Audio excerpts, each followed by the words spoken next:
Good morning, tingnan mo mga kapagsew. Start na naman sa Ate Bibit sa pagluluto. Ito yung aking munting kusina na nagpapalakas ng loob sa akin pang magluto ng aking hanap buhay sa araw-araw. Kaya ayan mga kapagsew, ikot-ikot lang tayo. Grabe mga kapagsew, ano? Kung sakali man ay ako'y tumanda na ng husto, hindi ko na kayang maghahanap buhay ng tulad ng ganito. Siguro hanapin ko ito sa aking sarili. Kaya ayan mga kapagsew, magkape muna tayo. Kasi ang kape, yun lang naman talaga ang pangpainit ng ating sikmura. Ayan, hindi na ako nagbabaso ng basagin, takot ako. Kasi sa lakas at bilis ng aking galaw ay minsan ay nalaglag. Grabe mga kapagsew, parang bagyo kapag ako kumikilos. Ang bilis. Hindi, ayoko ng pa-slow, ayoko ng lousy. Kasi, di ba, ang oras minsan is gold. Kaya minsan, pinapahalagahan ko yung mga bagay-bagay. Lalo na pag oras o time ay pahalaga sa akin. Minsan nga, no, nakakalungkot kapag ang tao ay nagkaroon ng mga mabibigat na problema. Hindi na din nasasabi na dumadating din na nanghihina ka.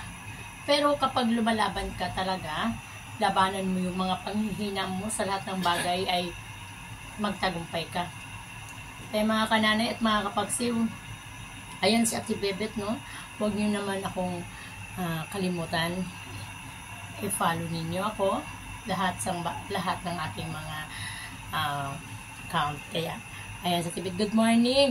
Shout out sa lahat ng mga kaibigan ko, sa mga kamag-anakan ko, sa mga lahat kong mga kapitbahay dito sa Upper Tagabaka, Butuan City, and Block 46, Malabon, Lungos. Good morning sa inyong lahat. At sa lahat kong best friend na hindi ko na nababanggit, at yung mga kaibigan kong sa hirap at ginhawag makakasama. Thank you very much. At saka sa mga anak ko, na lahat ng anak ko ay nakaalalay sa akin. Thank you mga anak. At thank you din sa aking tagapagtanggol. Ganyan lang talaga ang buhay. At huwag kayong mag-alala. Lahat ng mga bagay-bagay na yan ay ating malampasan. Thank you, Jesus. Good morning. And thank you, Lord, sa lahat ng mga binibigay mo sa aming biyaya sa araw-araw at pag-iingat mo sa amin. Thank you very much, Panginoon. At wala po kami masasabi sa iyo. Ikaw po yung tangi namin pag-asa sa buong buhay namin. At salamat sa iyo, Panginoon. Good morning din sa lahat ng mga taong hindi pa nakapag-follow sa akin.